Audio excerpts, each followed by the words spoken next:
Trump মসনদে বসার পরই ভারতের বড় কূটনৈতিক জয়। 26-11 কাণ্ডের অন্যতম চক্রী তাহাউর রানার প্রত্যর্পণের ছাড়পত্র দিল মার্কিন সুপ্রিম কোর্ট। ভারত মার্কিন প্রত্যর্পণ চুক্তি অনুযায়ী এই পদক্ষেপ নেওয়া হয়েছে বলে জানা যাচ্ছে। কানাডায় বসবাসকারী পাক নাগরিক বর্তমানে আমেরিকায় জেলবন্দী, আর তার প্রত্যর্পণেই এবার ছাড়পত্র দিল মার্কিন সুপ্রিম কোর্ট। ট্রাম্প মসনদে বসার পরেই ভারতের বড় কূটনৈতিক জয়। 26-11 কাণ্ডের অন্যতম চক্রী তাহাউর রানার প্রত্যর্পণের ছাড়পত্র দিল মার্কিন সুপ্রিম কোর্ট।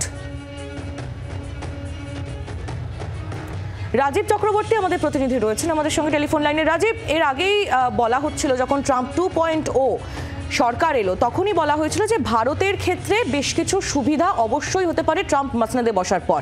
এটা কি তার প্রথম পদক্ষেপ? অবশ্যই, একদমই ঠিক ব্যাখ্যা দিয়েছে। দেখো, 26-11 মুম্বাই হামলার অভিযুক্ত তাহাউর রানাকে ভারতে প্রত্যর্পণের অনুমোদন দিয়ে দিল আমেরিকার সুপ্রিম কোর্ট। ফলে তাকে ভারতে ফেরাতে আর কোনো বাধা রইল না। দীর্ঘদিন ধরেই পাকিস্তানি বংশোদ্ভূত কানাডিয়ান নাগরিক তাহাউর রানাকে প্রত্যর্পণের চেষ্টা চালাচ্ছিল ভারত। আমেরিকার সুপ্রিম কোর্টই ছিল তাহাউর রানার শেষ ভরসা। আর এর আগে একাধিকবার নিম্ন আদালতে আইনি লড়াই হেরে যান তিনি। স্যান ফ্রান্সিসকোতে north circuit American court of অ্যাপিলে হেরে গিয়ে শেষ পর্যন্ত মার্কিন শীর্ষ আদালত অর্থাৎ সুপ্রিম কোর্টের দ্বারস্থ হয়েছিলেন মুম্বাই হামলার অন্যতম অভিযুক্ত তাহাউর। 10 নভেম্বর সুপ্রিম কোর্টের দ্বারস্থ হয়েছিলেন তাহাউর রানা। তবে ডোনাল্ড ট্রাম্প আমেরিকার প্রেসিডেন্ট হওয়ার পর ভারত আশা করেছিল যে একটি সুখবর পাওয়া যাবে, এবং সেই সুখবর মিলল। তাহাউর রানাকে রিট পিটিশন, অর্থাৎ তার যে রিট পিটিশন সেটি খারিজ করে দিচ্ছে সে দেশের আদালত। এবং 26-11 মুম্বাই হামলার যে প্রধান পাক জঙ্গি সংগঠন লস্কর-ই তৈবাকে সাহায্য করার অভিযোগ ছিল এই কানাডিয়ান ব্যবসায়ীর বিরুদ্ধে, এবং তাকে ভারতে প্রত্যর্পণ করা যাবে। সেক্ষেত্রে ভারত মনে করছে এটি বড়সড় একটি অগ্রগতি। বিদেশি জঙ্গি ভারতে মদত দিয়ে যে জঙ্গি হামলার ঘটনা ঘটায় তার সেক্ষেত্রে একটা বড়সড় সফলতা বলে মনে করা হচ্ছে।